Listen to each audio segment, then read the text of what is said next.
সেদিন সোনারগাঁ নাইজা আমার শ্বশুর বাড়ির বাগান বাড়িতে গিয়েছিলাম।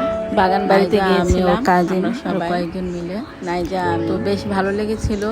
খোলা আকাশ, বেশ ভালো লেগেছে। প্রকৃতি, গাছপালা, প্রকৃতির অনেক সৌন্দর্য দেখতে পাই। আর ওখানে বেশ ভালোই ফল গাছ আছে।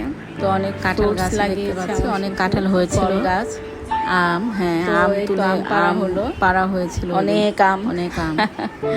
তো বেশ ভালো লেগেছিল। ওখানে আম, কাঁঠাল লটকন আছে, লিচু গাছ আছে, লটকন, তারপর দারচিনির গাছ ছিল, অনেক কিছুই আছে আসলে। যে হলুদ ছিল, দেখা যাচ্ছে, শাক সবজি, অনেক শাক কিছু সবজির গাছ লাগিয়েছে। তো প্রায়ই আমি যাই, ভালো লাগে। ওয়েদারটা বেশ সুন্দর ছিল, হালকা একটু মেঘলা আকাশ, বাট বৃষ্টি হয়নি, ঠান্ডা ঠান্ডা একটা ওয়েদার ছিল, ভালো লেগেছিল, ভালো লাগে।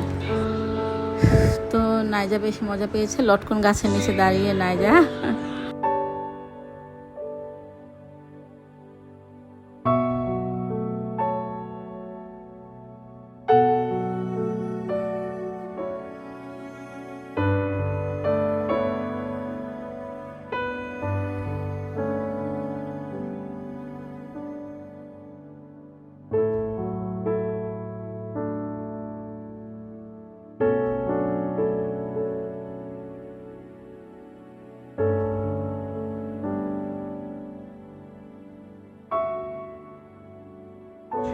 এই যে সামনে অনেক শাক লাগিয়েছে, শাক সবজি,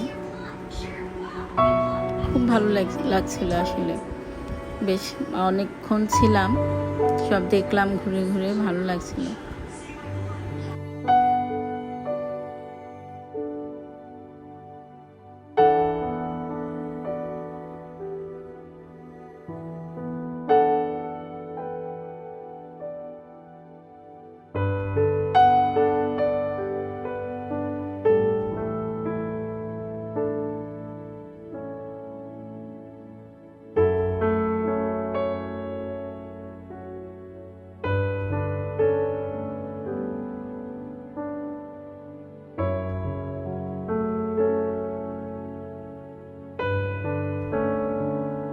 এপাশে বেশ কলা গাছ আছে অনেকগুলো।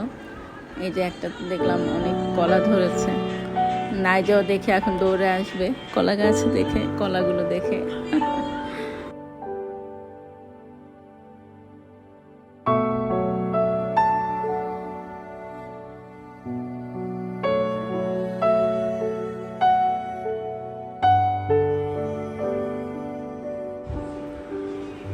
নাইজার পাশে ওটা হচ্ছে নাইজার কাজিন, ওর নাম হচ্ছে হুমায়রা।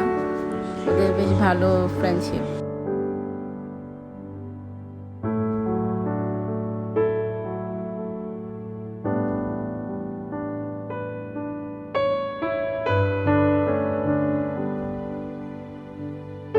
আমার ফুপি শাশুড়ি শাক তুলছে, আমার বেশ ভালো লাগছিল আসলে। আমার না নেচার এত ভালো লাগে, শাক সবজি, গাছপালা, ফুল দেখতে ভীষণ ভালো লাগে।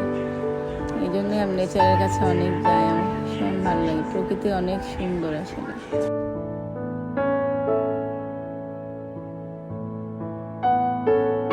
ধনেপাতা গাছ দেখলাম, মানে ছোট ছোট ধনেপাতা চারা গাছগুলো ভালো লাগলো।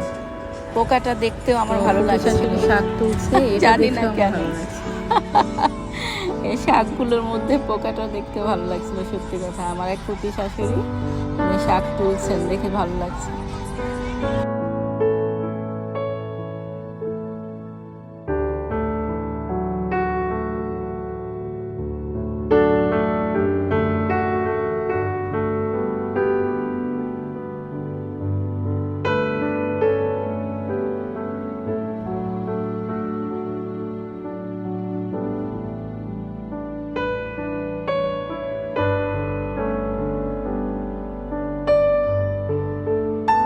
বাসা নিয়ে এসেছিলাম অনেকগুলো লটকন, তো সেগুলো ঢেলে রাখলাম।